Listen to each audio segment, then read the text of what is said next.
Karena suamiku miskin, ibu tak mau menganggapku lagi.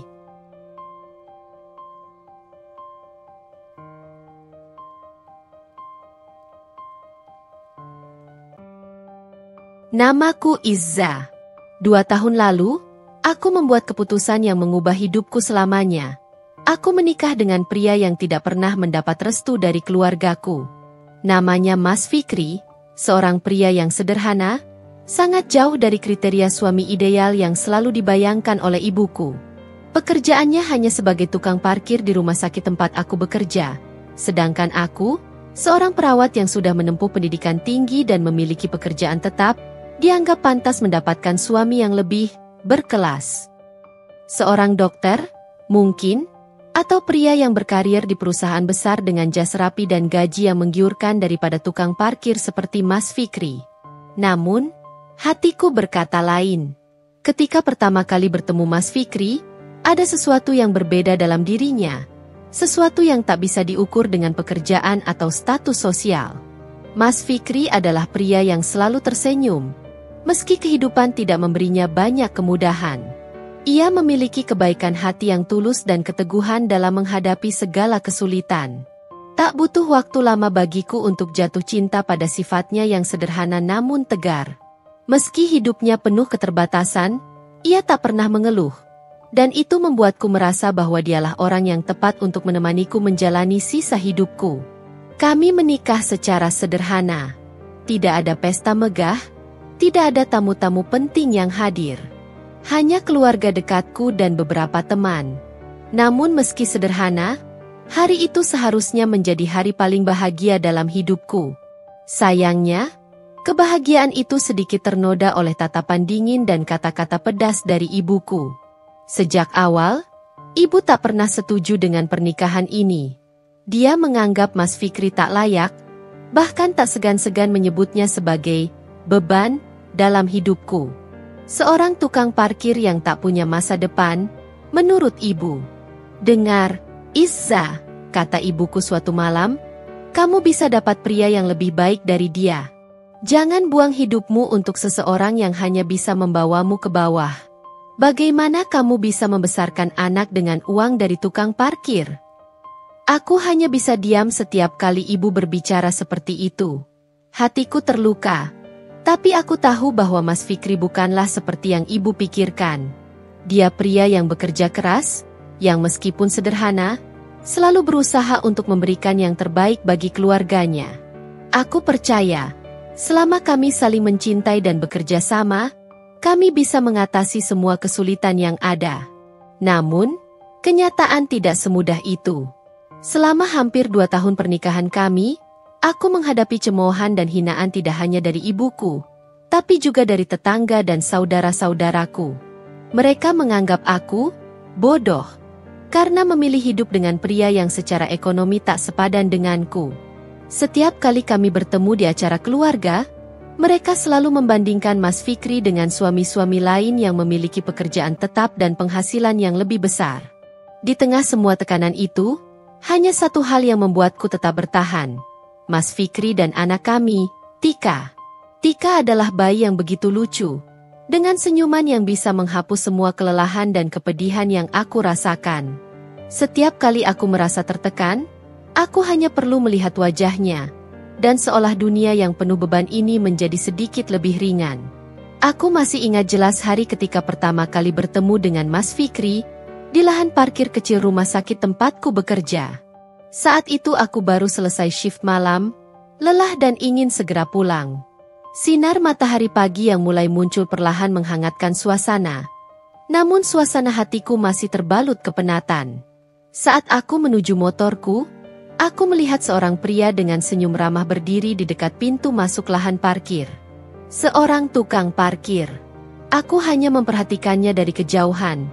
Tapi ada sesuatu dalam caranya tersenyum dan menyapa setiap orang yang lewat yang menarik perhatianku. Itu bukan senyum basa-basi. Ada ketulusan yang terasa nyata. Sesuatu yang membuatku, entah bagaimana, ingin tahu lebih banyak tentang dia. Selamat pagi, Mbak. Baru pulang shift malam, ya? Sapanya suatu pagi ketika aku mengambil motor di tempat parkir. Aku hanya mengangguk sambil tersenyum kecil. Saat itu, percakapan kami hanya sebatas sapaan singkat. Tapi entah kenapa, setiap kali bertemu dengannya, aku merasa ada kenyamanan yang sulit dijelaskan. Seiring waktu, obrolan-obrolan singkat kami mulai berkembang. Awalnya hanya sekadar basa-basi tentang kesibukan pekerjaan. Namun lambat laun, aku mulai merasa senang berbicara dengannya. Mas Fikri selalu mendengarkan dengan penuh perhatian, tidak pernah memotong pembicaraan, dan cara dia merespon setiap kalimatku membuatku merasa dihargai. Suatu hari, di tengah obrolan kami yang biasanya ringan, Mas Fikri tiba-tiba bercerita tentang masa lalunya. Awalnya aku tak menduga bahwa pria yang setiap hari kulihat sebagai tukang parkir sederhana memiliki cerita hidup yang begitu berat. Dulu, aku punya usaha peternakan ayam Za, katanya dengan nada tenang, tetapi aku bisa merasakan ada kepedihan tersembunyi di balik kata-katanya. Usaha itu lumayan besar untuk ukuran desa, dan sempat memberikan penghasilan yang cukup untuk keluargaku. Tapi semua berubah ketika wabah menyerang peternakanku. Aku terdiam, mendengarkan cerita yang semakin dalam. Matanya berkaca-kaca saat ia melanjutkan ceritanya. Seluruh ternakku mati dalam semalam, Izza. Ribuan ayam yang seharusnya siap panen. Aku kehilangan segalanya. Bukan hanya uang tapi juga harapan. Hutang menumpuk, dan aku tak bisa menutupi kerugian itu. Tak lama setelah itu, ayahku juga jatuh sakit. Uang yang biasanya kupakai untuk perawatan ayam terpaksa kugunakan untuk biaya pengobatannya. Tapi ternyata itu tidak cukup. Suara Mas Fikri semakin pelan, seperti menahan emosi yang mendalam. Ayahku akhirnya meninggal karena tidak bisa mendapatkan perawatan yang layak. Setelah itu, keluargaku juga pergi. Kakak-kakakku tidak mau lagi berhubungan denganku. Ibuku juga diajak mereka, karena mereka menganggap aku membawa kesialan. Aku terperangah mendengar cerita Mas Fikri. Tak pernah kusangka bahwa pria yang selalu tersenyum dan tampak kuat itu ternyata menyimpan luka yang begitu dalam. Kehilangan bukan hanya bisnisnya, tetapi juga keluarganya, membuat hidup Mas Fikri berubah drastis. Namun, ia tidak pernah mengeluh. Tidak ada amarah dalam suaranya saat ia menceritakan pengkhianatan keluarganya. Hanya ada kesedihan yang tertahan dan penerimaan yang mengagumkan. Lalu, bagaimana kamu bisa menjadi tukang parkir? Tanyaku, penasaran bagaimana ia bisa bangkit dari keterpurukan setelah kehilangan begitu banyak. Saat itu, aku benar-benar tak punya pilihan. Aku butuh uang untuk bertahan hidup, untuk sekadar makan dan membayar hutang-hutangku. Tawaran menjadi tukang parkir datang dari teman lama, dan meski awalnya aku ragu, aku memutuskan untuk menerimanya. Aku tidak bisa memilih pekerjaan yang ideal saat itu. Tapi aku bersyukur masih ada yang mau menolongku, memberiku kesempatan untuk bangkit meski dari bawah. Aku terdiam sejenak, mencerna semua yang baru saja kudengar. Mas Fikri adalah orang yang tidak pernah menyerah pada keadaan, meski takdir telah menghancurkan hidupnya.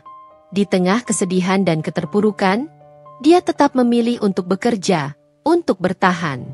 Itulah yang membuatku semakin tertarik padanya. Sejak saat itu, obrolan kami menjadi lebih akrab. Aku sering menyempatkan diri untuk berbincang dengannya setiap kali shift kerjaku selesai. Hanya sekadar berbagi cerita atau mendengarkan kisah hidupnya yang penuh dengan perjuangan. Perlahan, aku mulai menyadari bahwa ada perasaan yang berbeda setiap kali aku bertemu Mas Fikri. Bukan hanya rasa simpati, tapi juga kekaguman dan mungkin cinta. Namun, cinta itu datang dengan tantangan yang besar. Aku tahu bahwa keluargaku, terutama ibuku, tidak akan pernah menerima pria seperti Mas Fikri dalam hidupku. Ibu selalu menginginkanku menikah dengan pria berpendidikan, berkarier, dan berpenghasilan stabil. Sesuatu yang tidak dimiliki Mas Fikri saat ini. Meski begitu, hatiku telah jatuh pada pria sederhana yang mungkin tidak punya banyak harta, tetapi memiliki hati yang penuh kasih dan keteguhan. Aku tahu mungkin sulit bagimu, Izza, ucap Mas Fikri suatu hari, seolah bisa membaca pikiranku. Aku hanya tukang parkir. Dan aku mengerti kalau keluargamu pasti menginginkan yang terbaik untukmu. Tapi aku ingin kamu tahu, aku mencintaimu. Dan meskipun kita harus menghadapi banyak rintangan, aku akan selalu berusaha untuk membuatmu bahagia. Kata-katanya menembus hatiku, dan aku hanya bisa terdiam, merasa harus sekaligus ragu. Bagaimana aku bisa memilih antara cinta dan tuntutan keluargaku? Di satu sisi, aku mencintai Mas Fikri. Tapi di sisi lain, aku tahu bahwa keluargaku tidak akan pernah merestui hubungan ini. Hari-hari berlalu, dan perasaan cintaku pada Mas Fikri semakin tumbuh. Meski bayangan tentang penolakan keluarga terus menghantui pikiranku. Namun, di satu titik, aku harus membuat keputusan. Keputusan yang mungkin akan mengubah seluruh hidupku. Dan keputusan itu aku buat dengan sepenuh hati. Memilih untuk bersama pria yang meski hidup dalam keterbatasan, selalu memberikan cinta yang tulus. Hari itu ketika aku membawa Mas Fikri untuk bertemu keluargaku, aku anggap sebagai salah satu momen paling menegangkan dalam hidupku. Aku tahu betul apa yang akan terjadi. Terutama ibuku, yang selalu punya ekspektasi tinggi tentang siapa yang pantas menjadi bagian dari keluarganya. Sejak kecil, ibu selalu mengatakan bahwa aku harus memilih pasangan yang bisa memberiku kehidupan yang layak. Seseorang yang memiliki karir baik dan bisa mengangkat derajat keluargaku. Dan Mas Fikri, seorang tukang parkir, jelas bukan pria yang ada dalam bayangannya. Kami bertemu di ruang tamu yang biasa menjadi tempat pertemuan keluarga. Ibuku duduk dengan di kursi sambil memandang kami berdua dengan tatapan penuh kebencian. Ayahku, meskipun lebih tenang, tidak bisa menyembunyikan raut wajahnya yang terkejut melihat calon menantunya bukanlah sosok yang sesuai dengan harapan mereka. Ketika Mas Fikri memperkenalkan diri dengan sopan, suaranya tenang namun penuh kejujuran. "Ibu, Pak, saya Mas Fikri." "Oh, kamu Mas Fikri yang sering diceritakan putriku?" kata ibuku sinis. "Iya Bu," jawab Mas Fikri sambil menundukkan kepalanya. "Oh iya, kamu kerja apa sekarang?" tanya ibu lagi. "Saya jadi tukang parkir Bu di rumah sakit Izza BK," kata Mas Fikri dengan malu. Kata-kata Mas Fikri membuat mata ibuku terbelalak. Ia memandang Mas Fikri dari ujung kepala hingga kaki, seolah menilai setiap bagian dirinya. Lalu, tanpa basa-basi, ia langsung menjawab dengan nada dingin. "Oh walah, seorang tukang parkir toh? Izza, apa kamu gak salah? Kamu kan bisa saja memilih pria yang lebih baik. Kamu seorang perawat, seharusnya masa depanmu cerah. Tapi kenapa kamu memilih gembel kayak dia?" Aku merasa hatiku hancur. Sebelumnya aku sudah menduga reaksi ini. Tapi mendengar ibuku berbicara dengan nada penuh penolakan membuat dadaku sesak. Aku menggenggam tangan Mas Fikri di bawah meja, berharap bisa memberi dukungan meski suasana semakin menegang. "Ibu," aku mencoba menjawab dengan suara pelan tapi tegas. "Aku mencintai Mas Fikri. Dia mungkin tidak punya pekerjaan hebat atau kekayaan, tapi dia punya hati yang baik. Dia selalu membuatku merasa dicintai, dan aku yakin dia bisa membahagiakan aku."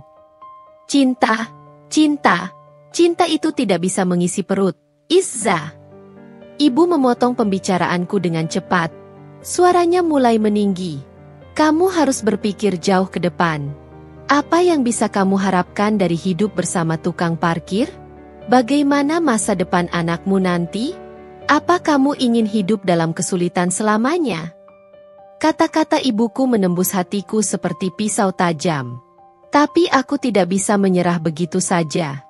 Aku menatap mata Mas Fikri yang diam-diam memandang ke bawah. Wajahnya menyiratkan kesedihan tapi tidak marah. Aku tahu betapa berat baginya untuk mendengar penghinaan seperti itu, terutama dari seseorang yang seharusnya menjadi keluarganya kelak. "Ibu, aku tidak memilih Mas Fikri karena pekerjaannya," jawabku dengan tegas, meskipun air mata mulai menggenang di mataku. "Aku memilihnya karena dia orang yang baik. Dia pria yang akan selalu mendukungku, tidak peduli seberapa sulit hidup ini. Dan aku tahu, bersama dia, aku bisa menghadapi apapun." Namun, kata-kataku seolah tak berarti bagi ibuku. Dia menggelengkan kepala, jelas-jelas menunjukkan bahwa dia tidak bisa menerima pilihan hidupku. Aku tidak akan pernah setuju dengan keputusan ini, Izza, katanya tegas. Jika kamu bersikeras, jangan harap aku akan memberimu restu. Kamu akan menyesal nantinya. Aku terdiam, hatiku hancur. Aku tahu bahwa apa yang kulakukan ini adalah keputusan besar. Tapi mendengar langsung penolakan ibuku membuat segalanya terasa jauh lebih sulit. Ayahku, yang selama ini hanya diam, akhirnya membuka suara. Suaranya lembut tapi penuh pertimbangan. Izza, ibu hanya menginginkan yang terbaik untukmu. Kami tahu kamu sudah dewasa dan bisa membuat keputusan sendiri. Tapi apakah kamu benar-benar yakin dengan pilihan ini? Hidup bersama itu bukan hanya tentang cinta, tapi juga tentang bertahan di tengah kesulitan. Aku menunduk sejenak, mencoba menenangkan pikiranku. Lalu dengan penuh keyakinan, aku berkata, Ayah, Ibu, aku tahu ini tidak akan mudah. Tapi aku percaya pada Mas Fikri. Dia mungkin bukan orang yang kaya atau punya pekerjaan yang mapan, tapi dia akan berjuang untuk keluarga kami. Aku yakin, bersama dia, kami bisa menemukan kebahagiaan. Namun, ibuku tidak bisa menerima jawabanku. Dengan tatapan penuh kecewa, ia berkata, kalau kamu tetap ingin menikah dengan dia, maka lupakan restu kami. Aku tidak akan menghadiri pernikahanmu. Perkataan itu menghantamku keras. Selama ini aku selalu berharap bahwa meskipun awalnya menolak, ibuku pada akhirnya akan melunak dan memberikan restunya. Namun kenyataannya, dia lebih memilih untuk memutus hubungan kami daripada menerima Mas Fikri sebagai bagian dari keluarga. Meski begitu, aku tidak bisa menyerah. Aku mencintai Mas Fikri dengan tulus, dan aku percaya pada kekuatan cinta kami. Meski tanpa restu ibuku, aku dan Mas Fikri akhirnya memutuskan untuk melanjutkan pernikahan kami. Pernikahan itu berlangsung sederhana, hanya dihadiri oleh beberapa kerabat dekat dan teman-teman yang memahami perjuangan kami. Tidak ada pesta besar, tidak ada gemerlap dekorasi, hanya sebuah ijab kabul yang Mas Fikri ucapkan di depan penghulu. Namun, ibu tidak menghadiri pernikahanku. Itu adalah salah satu hari terberat dalam hidupku. Mengetahui bahwa wanita yang telah membesarkanku tidak ada di sana saat aku menikah dengan pria yang kucintai. Yang lebih menyakitkan, setelah pernikahan itu, para tetangga menyebarkan rumor yang kejam, menuduhku menikah dengan Mas Fikri karena hamil duluan karena pernikahanku yang sangat sederhana. Tuduhan itu sangat menyakitkan. Aku yang selalu menjaga kehormatan, tiba-tiba harus menghadapi cemoohan dan pandangan sinis dari beberapa kerabat karena gosip itu. Tapi aku tidak punya pilihan lain selain tetap bertahan. Aku tahu apa yang sebenarnya terjadi. Pernikahanku dengan Mas Fikri bukanlah hasil dari sebuah keterpaksaan, melainkan pilihan dari hati yang tulus mencintai. Setelah pernikahan yang sederhana itu, kami memutuskan untuk tinggal sementara di rumah keluargaku. Mas Fikri sendiri yang bersikeras, mengatakan bahwa mungkin tinggal bersama keluargaku akan memberi kesempatan bagi ibuku untuk mengenalnya lebih baik. Awalnya, aku menyetujui ide itu dengan harapan bahwa waktu dan kehadiran Mas Fikri yang tulus akan meluluhkan hati ibuku. Namun, kenyataannya jauh dari yang kubayangkan. Hari-hari pertama di rumah keluargaku terasa seperti berjalan di atas pecahan kaca. Setiap langkah kami selalu terasa salah di mata ibuku. Setiap kali Mas Fikri melakukan sesuatu, tak peduli sebaik apapun usahanya, selalu ada kritik yang meluncur dari mulut ibu. Bahkan hal-hal kecil seperti cara Mas Fikri meletakkan sandal di teras pun bisa menjadi bahan hinaan. Aku ingat jelas satu malam setelah Mas Fikri pulang kerja. Dia membawakan sebungkus bakso dari warung favorit kami, salah satu makanan kesukaanku sejak kecil. Wajahnya tampak lelah, tapi tetap penuh semangat ketika dia menyerahkan bungkusan itu kepadaku.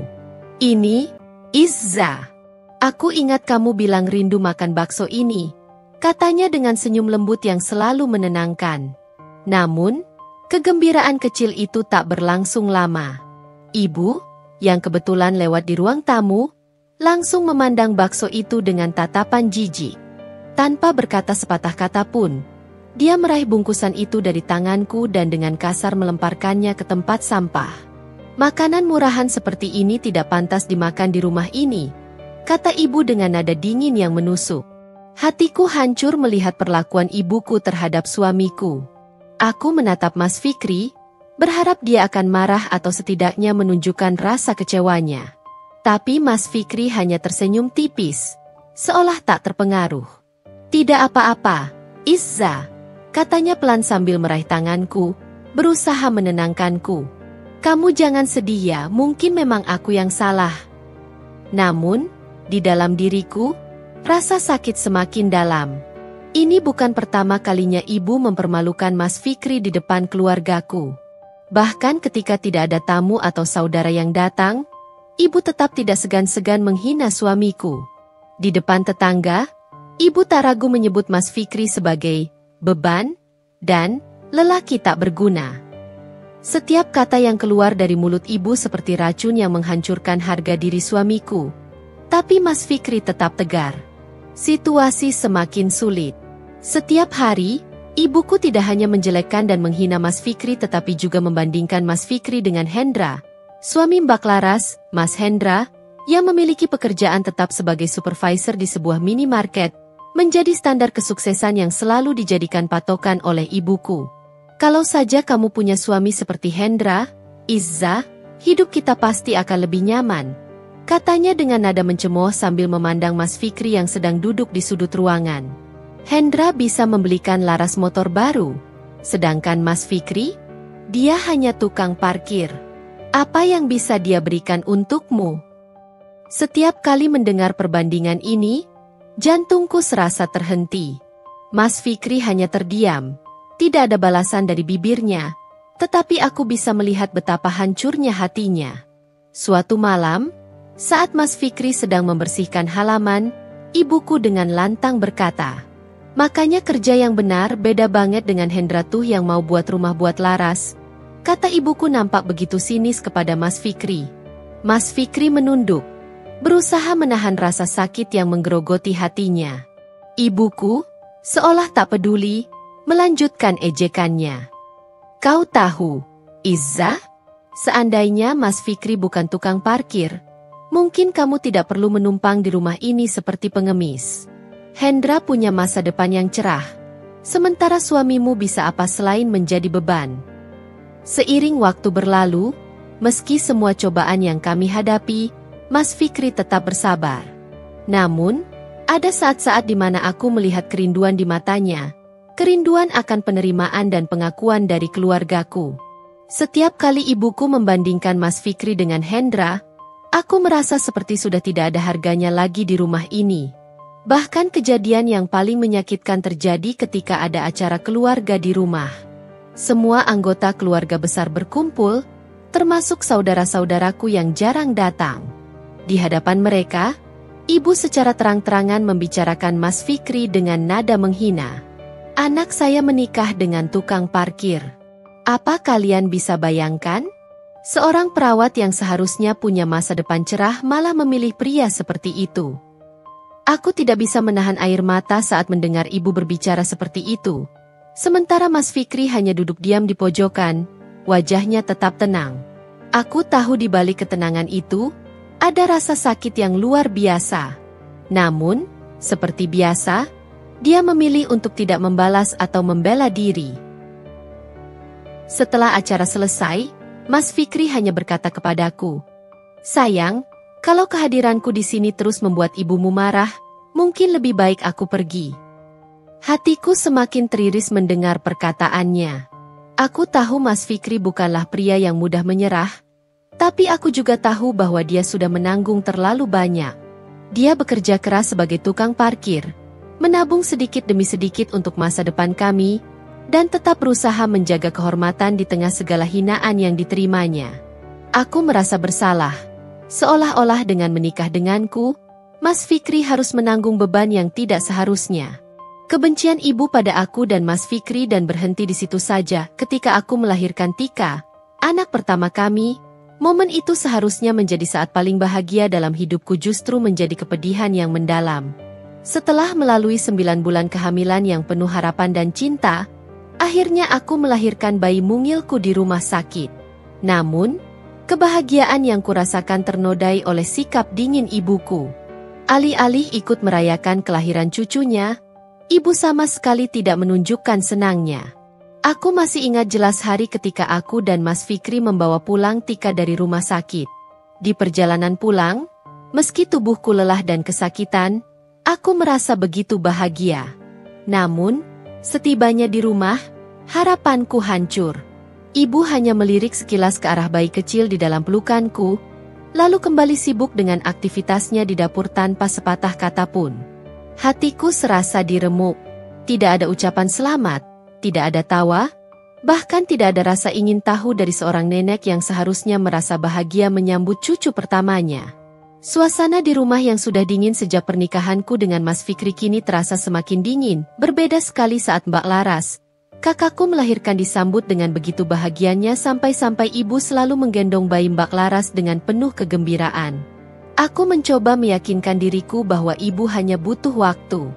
Mungkin dia masih butuh waktu untuk bisa menerima Tika, seperti dia membutuhkan waktu untuk menerima pernikahanku dengan Mas Fikri. Hari-hari setelah kelahiran Tika, aku terus berharap ada perubahan. Setiap kali ibu lewat di dekat tempat tidur Tika, aku menunggu, berharap dia akan mendekat dan menggendong cucunya. Namun, itu tak pernah terjadi.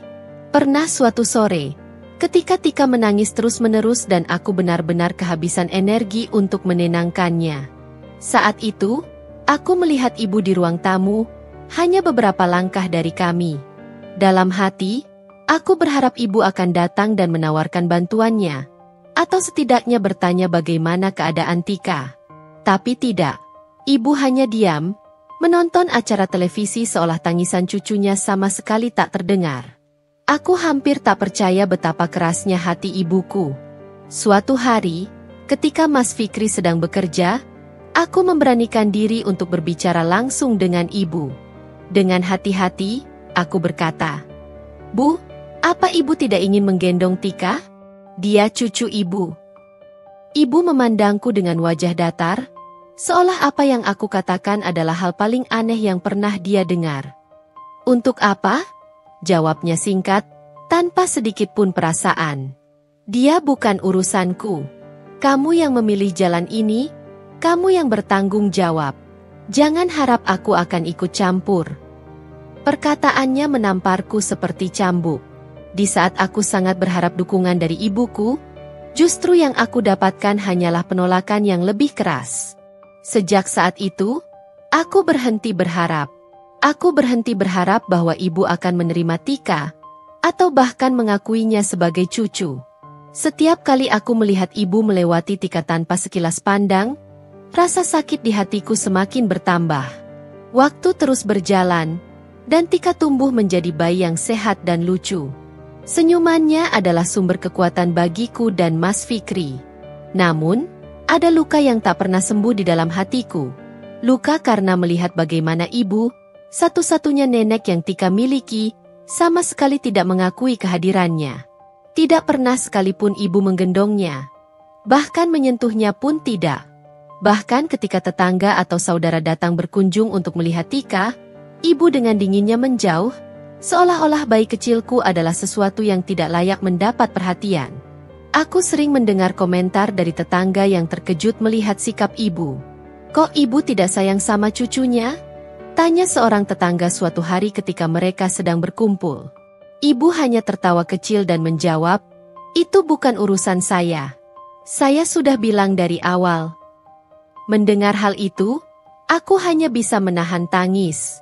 Meskipun Mas Fikri selalu mencoba untuk menghiburku dan meyakinkanku bahwa kami adalah keluarga kecil yang kuat tanpa perlu pengakuan dari siapapun, kenyataannya aku tetap merasa terluka. Ibu yang selama ini menjadi sosok yang aku kagumi, kini menjadi seseorang yang sangat asing bagiku, orang yang dingin dan tak tersentuh oleh kehadiran cucu pertamanya. Setiap malam, saat aku menyusui Tika, aku sering memikirkan bagaimana masa depannya.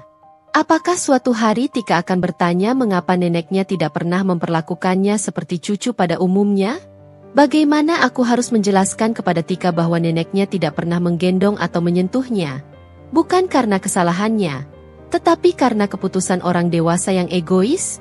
Namun, di balik semua luka itu, aku bertekad untuk memberikan yang terbaik bagi Tika. Aku ingin dia tumbuh dengan penuh cinta, meskipun cinta itu hanya berasal dari aku dan Mas Fikri. Dan meskipun ibuku tak pernah menyentuh atau mengakui cucunya, aku berjanji bahwa Tika tidak akan pernah merasakan kekurangan cinta dalam hidupnya. Aku dan Mas Fikri akan mencintainya sepenuh hati, dan itu akan menjadi kekuatan kami untuk melanjutkan hidup, meskipun dengan segala cobaan yang ada. Hidup di rumah ibuku adalah ujian yang berat bagi pernikahan kami. Aku sering terbangun di malam hari, memikirkan apakah keputusan kami untuk tetap tinggal di sini adalah kesalahan. Mas Fikri yang selalu terlihat kuat di luar, kadang-kadang menunjukkan kelelahan di matanya. Tapi dia tak pernah mengeluh.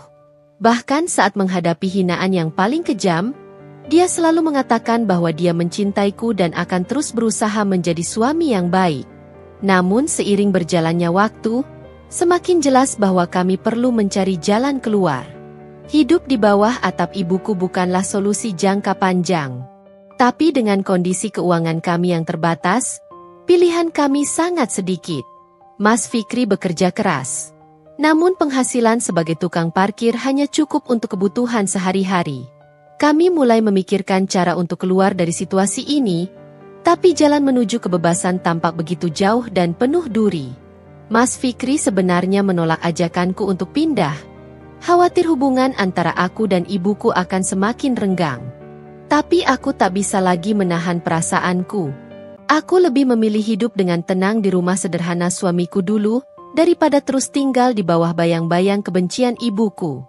Akhirnya, kami memutuskan untuk pergi dan tinggal di rumah Mas Fikri yang dulu. Sebelum kami pergi, ibu memberiku ultimatum. Aku tidak akan menganggapmu sebagai anak lagi jika kalian tidak bisa memperbaiki kondisi ekonomi kalian. Tegasnya, dengan nada suara yang tidak bisa ditawar. Dia menambahkan bahwa dia hanya akan menerimaku kembali jika kami sudah memiliki mobil dan hidup kaya. Mendengar kata-kata itu, hatiku hancur. Rasanya seperti ada jurang yang memisahkan aku dari ibuku, dan aku merasa bingung di tengah keputusasaanku. Namun, Mas Fikri tetap tenang. Dia menenangkanku dengan tangan hangatnya, meyakinkanku bahwa kami akan membuktikan bahwa kami bisa berhasil meski menghadapi segala rintangan. Setelah kami pindah ke rumah Mas Fikri, suasana baru terasa damai. Tinggal di rumah yang penuh cinta dan pengertian memberiku ketenangan batin, meskipun hubungan dengan ibuku masih dingin dan tegang.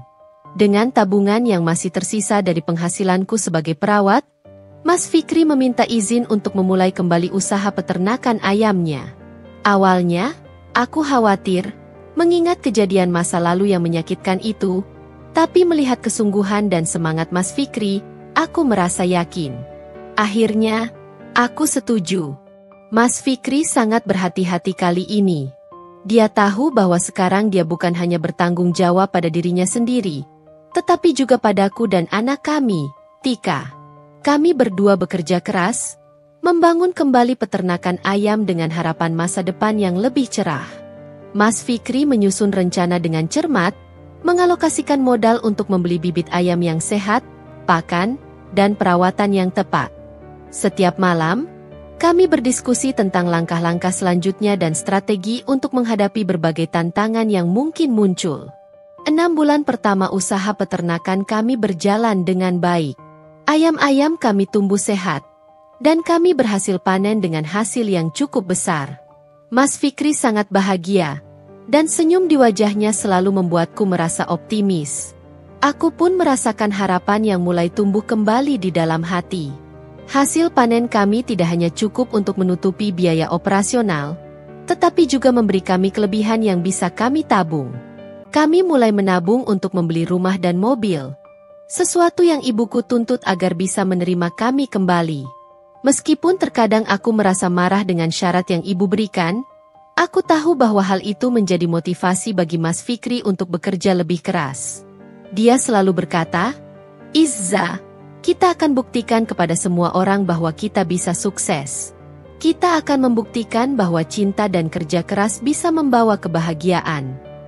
Kata-kata itu terus menggema dalam benakku, memberi semangat saat malam-malam panjang kami habiskan untuk merawat ayam-ayam. Setelah 2 tahun berlalu, usaha peternakan kami berkembang pesat. Mas Fikri berhasil menjadi juragan ayam di desanya, dan kami hidup dengan lebih dari cukup. Dengan hasil dari peternakan, kami membeli rumah baru dan sebuah mobil. Setiap kali aku melihat senyuman Mas Fikri dan Tika yang ceria, aku merasa bangga. Kami telah melewati banyak rintangan, dan kini, kami siap untuk menghadapi apapun yang akan datang. Mas Fikri berjanji bahwa kami akan membuktikan kepada semua orang bahwa cinta dan kerja keras bisa membawa kebahagiaan. Kita akan menunjukkan pada ibumu bahwa kita bisa sukses tanpa harus mengorbankan cinta kita, katanya dengan semangat. Kami berdua sepakat untuk menjaga impian kami tetap hidup, tidak peduli seberapa berat jalan yang harus kami lalui. Dengan keyakinan dan kerja keras, aku tahu kami akan mencapai semua yang kami impikan. Tak lama setelah kami mencapai kesuksesan, kehadiran ibu Mas Fikri dan kakak-kakaknya yang dulu meninggalkannya mendatangi rumah kami. Mereka terlihat tertegun dan tak percaya dengan apa yang mereka lihat. Mas Fikri, dengan usaha dan ketulusan hatinya, telah membangun sesuatu yang luar biasa dari titik terendah dalam hidupnya. Aku bisa melihat betapa beratnya beban yang ia pikul di masa lalu. Namun saat itu, rasa bangga dan bahagia mengalahkan rasa sakit yang pernah ia rasakan. Mereka berdiri di depan pintu, tampak ragu untuk melangkah masuk. Namun, ketika Mas Fikri melihat mereka, senyum tulus muncul di wajahnya. "Selamat dating MAH," katanya dengan suara lembut. Dalam sekejap, aku bisa melihat bagaimana Mas Fikri, meskipun disakiti, menerima mereka kembali dengan hati yang lapang. Dia memberikan pelukan hangat kepada ibunya dan kakak-kakaknya, seolah-olah semua kesedihan yang pernah ada tak pernah terjadi. "Mama minta maaf, Mas Fikri," kata ibu Mas Fikri, suaranya bergetar. "Kami seharusnya tidak meninggalkanmu dalam kesulitan. Kami melihat betapa kerasnya perjuanganmu, dan kami sangat menyesal." Keluarga Mas Fikri berbicara tentang kesalahan mereka, dan bagaimana mereka menyadari betapa berharganya dukungan satu sama lain. Ada momen haru yang menyentuh ketika mereka mulai saling berpelukan, melepaskan rasa bersalah dan menyambut kembali satu sama lain. Saat itu, aku merasa terharu melihat cinta yang sejati, meskipun di tengah kesedihan dan ketidakadilan yang telah mereka alami. Begitu pula dengan ibuku. Setelah mengetahui kesuksesan kami, dia datang ke rumah dengan langkah ragu. Matanya yang dulunya penuh penolakan kini terlihat penuh air mata. "Izza, ibu minta maaf," ucapnya dengan suara serak. "Ibu telah salah menilai Mas Fikri. Kesuksesanmu membuat ibu menyadari betapa berharganya cinta yang kalian miliki." Mendengar kata-kata itu, hatiku sempat terluka. Namun, aku memilih untuk memaafkan. Aku tahu bahwa semua orang bisa berbuat salah, dan pengakuan dari ibuku adalah langkah awal untuk memperbaiki hubungan kami. "Ibu, kita semua belajar dari kesalahan," balasku dengan lembut. "Mas Fikri dan aku berhasil mendapatkan kebahagiaan yang kami impikan, tanpa perlu mengorbankan cinta dan rasa hormat kami satu sama lain."